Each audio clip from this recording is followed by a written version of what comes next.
Meet Nola Emerie. She is no ordinary quilter. Meet Nola's husband, Rick, Nola's biggest fan.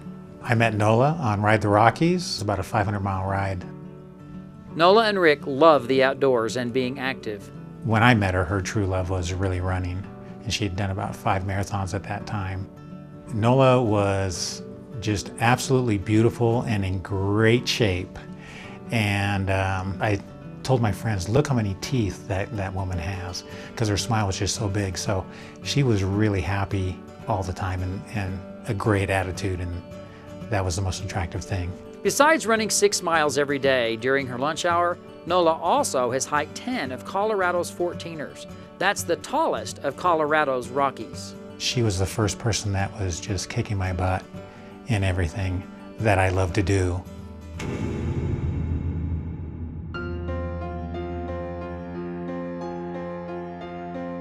On January the 11th, 2001, Nola and Rick's lives changed forever during a diving trip off the coast of Baja, Mexico. We went down and we were diving with 25-foot wide giant manta rays. And she came up complaining about a headache. At just 52 years old, Nola was having a stroke. And I was reading my book, but the words didn't make any sense. I couldn't speak. I didn't know that Nola was having a stroke or what it was at the time. I knew something was drastically wrong.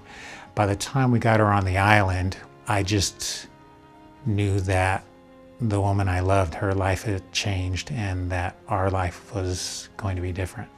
Even though she was the picture of health, Nola's carotid artery had suddenly closed on the left side, stopping the blood flow to her brain and rendering the right side of her body paralyzed. She couldn't talk for a long time. It was about probably 2.5 years before someone else could understand her speech. Still today, it's hard for me to talk because, well, my tongue is part of the paralyzing. It feels like I was at the dentist and he put a numbing thing in. She was really down for about 1.5 years, and I could just see a change that one day she said, okay, here's where I'm at, and I'm gonna start living right now, today. And I could just see that change when I came home from work one day, and it's been great ever since then. Nola set her mind on a new goal. I finally got it in my head, and I thought, well, I think I want to make a quilt. I was helped when I first did it. Ta-da. When she first started to quilt, she had a needle and she had thread, and I said, oh, honey, let me get that for you.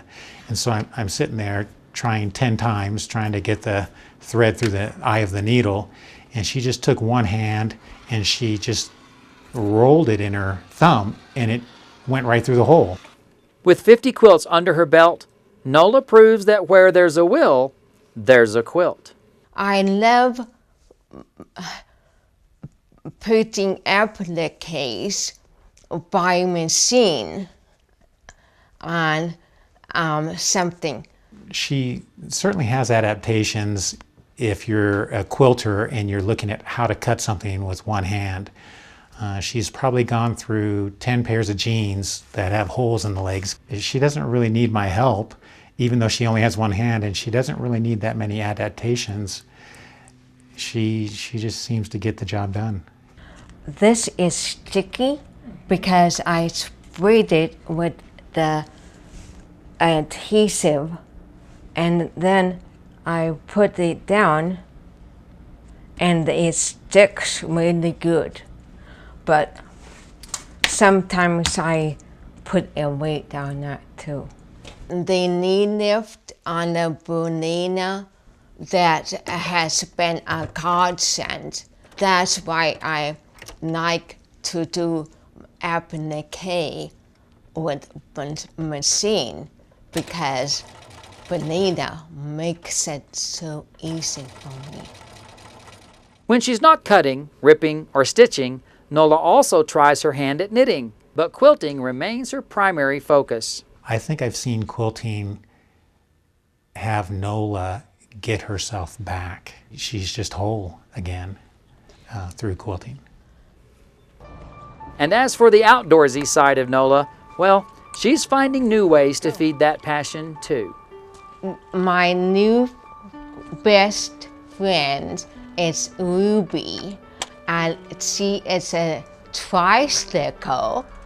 I am up to 2,226 miles. Oh, that's a beautiful day. We just take each day at a time. We don't look at limitations, we just look at what we can do and then go out and do it. I'm not mad that I had this stroke, because anger is something that you feel inside. I don't feel that at all. I am glad to be alive and enjoying life.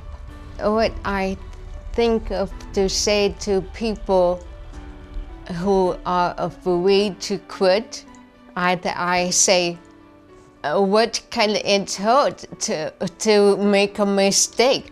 I learned from all my mistakes that I never quit. I learned what to do better. She's a mentor to me with life spirit and how she embraces life and how she lives life.